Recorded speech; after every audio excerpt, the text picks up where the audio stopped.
Hi everyone, Vegas from Critic here. Jeffrey K. Howard here to talk about Deadpool. I was really excited about seeing Deadpool because remember back in 2012, January of 2012, they did that 3-minute test footage of Deadpool fighting on the freeway and taking out the bad guys. And that was a test footage that was shot to not only convince fans that the Deadpool character movie would be pretty cool, but also to convince 20th Century Fox, the money men, to convince them that Deadpool would be a cool idea. And it's everything that is so... I don't know where to begin with this. It's so exciting. You know what I like about it is that we just have too many of these Marvel movies and everything it's just been family sanitized. And that's okay. I understand they want to make more bang for their buck and make it PG-13 and more family friendly. But take an example like Daredevil on Netflix. That's an example of where you take a real tortured character and just make it for adults. And just, I can't wait for season 2 of Daredevil. But with Deadpool, we have another tortured soul. He's, Deadpool is a mercenary turned, a special ops guy who turned mercenary.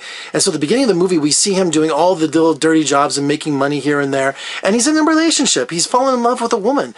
And we see through a quick montage that he is just head over heels in love and he gets cancer. So just when his life is taking off, when he finds the love of his life, Deadpool's going to be... he's dying. The cancer is spread everywhere. So, of course, enters Ed Skrein, plays Ajax, who's going to take him and say, look, we're going to make you a superhero. We can cure your cancer. But, of course, it's all a trick. He's going to not only give him these powers, which they don't know what's going to pop up because they're going to do all these weird experiments on Deadpool, that he ends up becoming the anti-hero. And he's told that. He's like, look, you think you're going to be a superhero? You're not. You're going to be some slave to whoever's going to bid the highest money and you're going to do all of their bidding. So, of course, Deadpool breaks out and he spends the next few years trying to track down Ajax for revenge. The whole movie is based on revenge. And it's from both sides, too, because, Ajax wants revenge also. So I think that's what's real fascinating about Deadpool is that we have an anti-hero, we have someone who doesn't give a flying flip about anything, and there's carnage, there's swearing, there's all kinds of, R-rated stuff going on in this Marvel film. And only 20th Century Fox can make this. I don't think Disney would ever go for this. They don't own the rights, because Fox owns X-Men and everything, all those certain licenses. So I don't think Disney could ever make that. And they're going to be jealous because Deadpool is going to be such a cult hit and a fan favorite just because it skews to an R-rated audience. Another great aspect about Deadpool is Ryan Reynolds. I'm not sure if he had anything to do with this or the screenplay or some of the writers, but it breaks the fourth wall. And if you know what the fourth wall is, when you're watching a movie, it's all a self-contained universe. It's its own world. And if they turn to the camera, Oliver Hardy did it. They do it in Modern Family. That little nod that, hey, there's an audience out there that breaks that fourth wall. So Ryan Reynolds does that from get-go. He's narrating the film. It's almost like a DVD commentary throughout the whole movie. He acknowledges the audience. He acknowledges what's going on. He makes modern-day references. He makes inside jokes about Marvel, about, I don't want to give everything away. There's so many little jewels and little gems in there. So you're sitting there and you're having a laugh with him about the comic book world, about whatever he wants to comment on, and it just brings the audience with it. He's like, hey, at one point he's telling someone, hey, I'm not talking to you, I'm talking to them. He's talking to us. And I think that's it really works, So a little bit of the humor, goes a long way. At the beginning of the movie, I thought everything was a one-liner, everything was an insult, and I thought, oh my god, this is going to get old really quick. It didn't. And he hooks up with his sidekick, I guess you could call him his sidekick, TJ Miller, from Silicon Valley, the HBO show.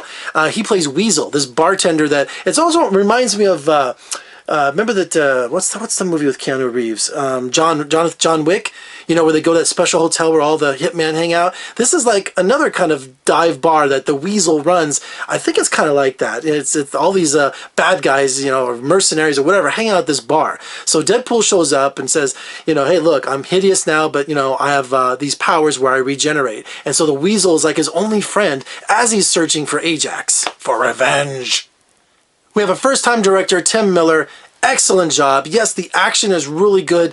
It just goes without saying, the special effects and the costumes and everything, they're all top-notch. But what's really cool is the story. It's really good script. An excellent script with the humor, with the revenge plot, with some of the great scenes in this movie. I think it's one of the best Marvel films out there, really.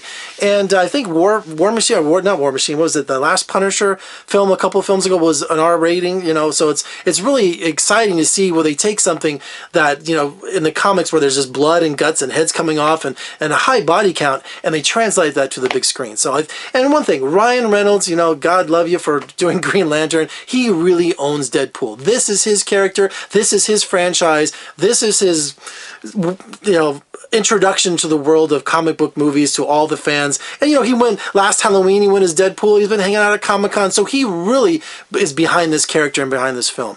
And I think you're gonna love it. I loved it. I can't wait to see it again. You know, I have to wait because I saw it so early. But Deadpool is such a winner. I just went gaga over it. So anyway, check out Deadpool.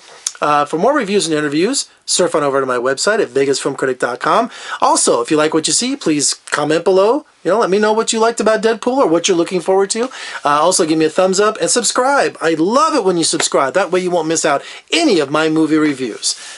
All right, now I got to sit here and wait another week until I can actually go see Deadpool again. I'm going to see it twice. That's rare that I go to the movie theater and see something twice. I'm Jeffrey K. Howard from Sin City, Las Vegas. I'll see you next time.